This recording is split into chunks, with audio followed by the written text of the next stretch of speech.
आज तक रेडियो सुनता है सारा जहां।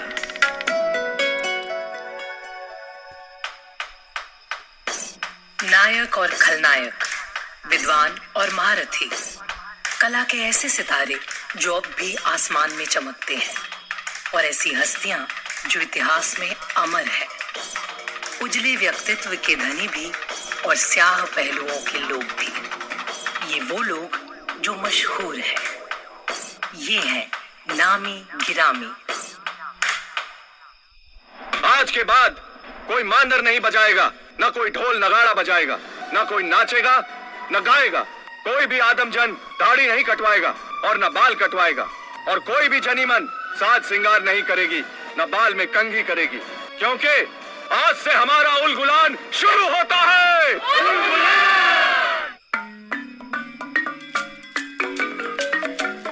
उलगुलान यानी भारी उथल पुथल, असीम कोलाहल। कोलाहल आदिवासियों के जल जंगल जमीन के संघर्ष का, जिसका आह्वान किया था बिरसा मुंडा ने। नमस्कार, मैं हूं अंजुम शर्मा और आज तक रेडियो की खास पेशकश में आज बात करेंगे बिरसा मुंडा की, जिन्हें मुंडा जनजाति अपना भगवान मानती है।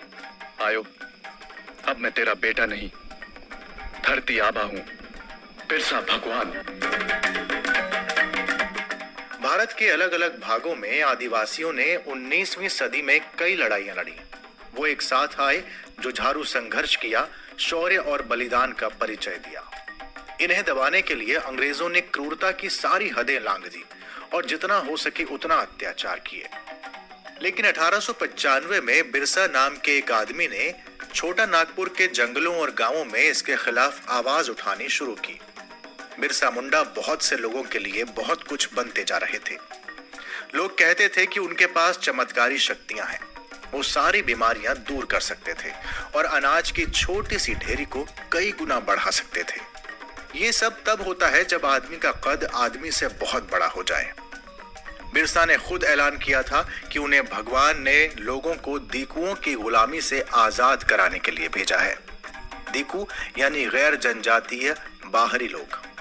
प्रसिद्ध बांग्ला लेखिका महाश्वेता देवी का कालजयी उपन्यास है अरण्येर अधिकार, जो बिरसा मुंडा की जीवन गाथा पर आधारित है। उलगुलान बिरसा और मुंडा लोगों के लिए क्यों जरूरी था, उनका लिखा सुनिए चंद्रप्रभा की आवाज में। बिरसा ने उलगुलान में सब कुछ अच्छी तरह जला डालना चाहा था। उलगुलान की आग में जंगल नहीं जलता, आदमी का रक्त और हृदय जलता है। मुंडा लोगों के लिए जंगल नए सिरे से माँ की तरह बन जाता है, बिरसा की माँ की तरह। जंगल की संतानों को गोदी में लेकर बैठता है। इसलिए तो बिरसा ने जंगल का अधिकार चाहा था। वह जंगलों को दीकू लोगों के अधिकार से छीन लेगा। जंगल मुंडा लोगों की माँ है और दीकू लोगों ने मुंडा लोगों की जननी को अपवित्र कर रखा है। बिरसा ने उलगुलान की आग जलाकर माँ जंगल को शुद्ध करना चाहा था। उसके बाद मुंडा और हो, कोल और संथाल, उराव लोगों ने जंगल के स्वामित्व का दावा, छोटा नागपुर के अरण्य का अधिकार, पलामू, सिंहभूम, चक्रधरपुर, सारे जंगलों का अधिकार चाहा था, जिससे वे माँ के गोद में फिर से पसर सकें। दरअसल औपनिवेशिक शक्तियों ने जब आदिवासियों के इलाके में घुसपैठ की तो एक असंतोष ने जन्म लिया, जो स्वाभाविक था। आमतौर पर जैसा होता है कि आदिवासी समाज अपने आप को बाकी समाज से अलग थलग रखता है, लेकिन ब्रिटिश राज में उनको भी उपनिवेश के दायरे में भीतर खींचने की कोशिश की गई। इसके लिए उन्होंने आदिवासी कबीले के सरदारों को जमींदारों का दर्जा दिया और लगान की नई प्रणालियां लागू की। ईसाई मिशनरियों की घुसपैठ भी अंग्रेजी राज में काफी रही। इसके अलावा लगान वसूलने के लिए बिचौलिए के वर्ग को खड़ा किया गया। ये बिचौलिए धीरे धीरे आदिवासियों की जमीन पर कब्जा जमाते गए और आदिवासियों को भी कर्ज के जाल में फंसाते गए। गरीबी पहले से थी और इंडियन फॉरेस्ट एक्ट ने उनके जंगल भी छीन लिए थे और खेती करने के तरीकों पर रोक लगाई जाने लगी। संयम का घड़ा कब तक ना भरता, वो भरा और वर्ष 1899 में क्रिसमस से एक शाम पहले बिरसा ने मुंडा जनजाति का शासन स्थापित करने के लिए विद्रोह का ऐलान कर दिया। हर जुल्म, शोषण और अत्याचार के खिलाफ हम उलगुलान का आह्वान करते हैं।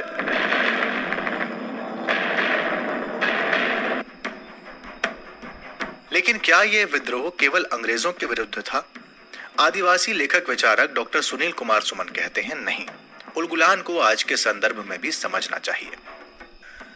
बिरसा मुंडा उन तमाम मेहनतकश, प्रगतिशील और परिवर्तनकामी लोगों के लिए जननायक की तरह हैं जो शोषण मुक्त और समतामूलक समाज बनाने का सपना देखते हैं। कहा जाता है कि अंग्रेजों के खिलाफ उनकी लड़ाई थी, तो बात तो ठीक है, अंग्रेजों के खिलाफ लड़ाई थी, लेकिन अंग्रेजों को लेकर वहां गया कौन था? जाहिर है यहाँ का जो ब्राह्मणिकल सिस्टम है, जो सेठ साहूकार थे, जो पूंजीपति थे, ये लोग ही अंग्रेजों को लेकर गए, जो अंग्रेजों को नहीं पता था कि कहाँ जमीन है, कहाँ मिनरल्स हैं और कहाँ जो है वन संपदा है।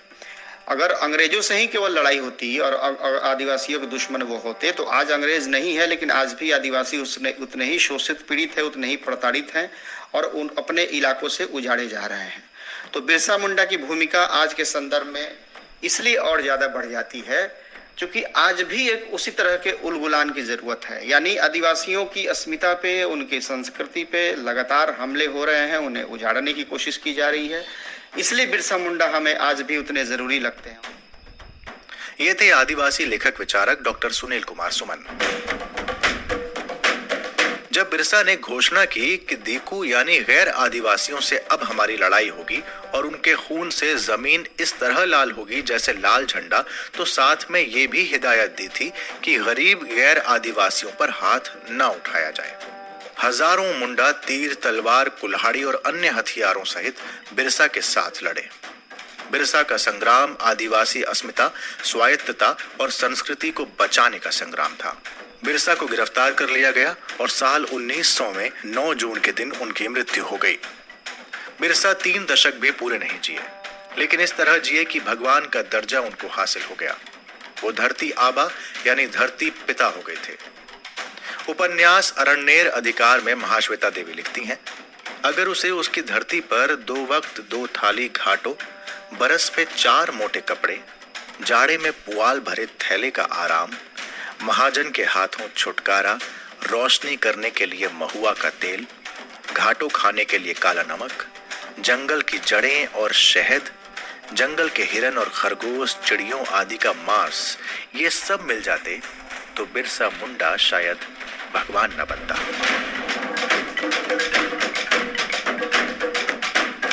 गोंडी स्टेटस के लिए हमारे YouTube चैनल को सब्सक्राइब करें। जय सेवा, जय गोंडवाना।